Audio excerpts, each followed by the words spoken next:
Consultant and a realtor. In my last video, I explained why I do not believe that the certificate of occupancy is necessarily superior to other land titles in the context of the genuineness of a land. In other words, the fact that a land that you're interested in buying doesn't have a certificate of occupancy doesn't mean that the land is not genuine. The reason is because the certificate of occupancy is not the only document which proves land ownership that is recognized by the law. There are other documents that proves land ownership which are recognized by the law apart from the certificate of occupancy. In that video, I also mentioned that what is most important is to do a proper what is called search to ensure that the property you're buying is genuine.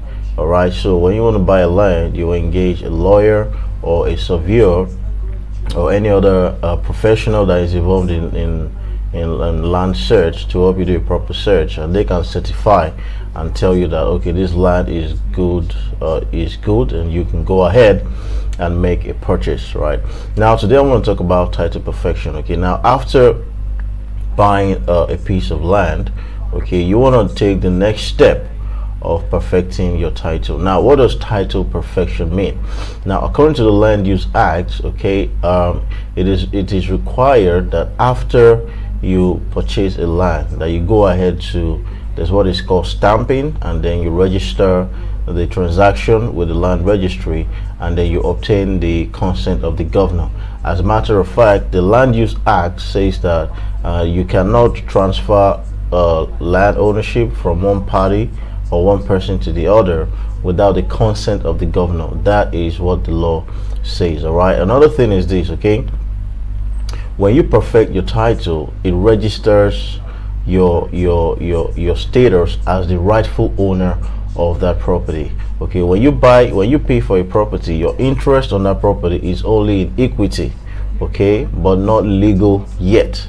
Okay, your interest on that property is not legal until you do what the law says, and what the law says is to go beyond just paying for the property and getting your deed of assignment to actually perfecting your title, which, like I said before, entails stamping, registering with the lands registry, and then obtaining the consent of the governor.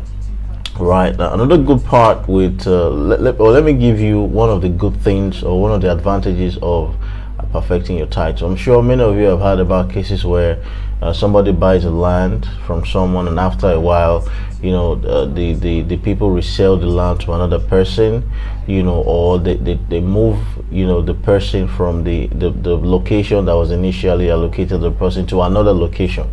Okay, this can only happen in a situation where you are yet to perfect your title. Once you buy a property and you perfect the title, nobody can move you from there, because in the eyes of the law, you are the legal owner of that particular property.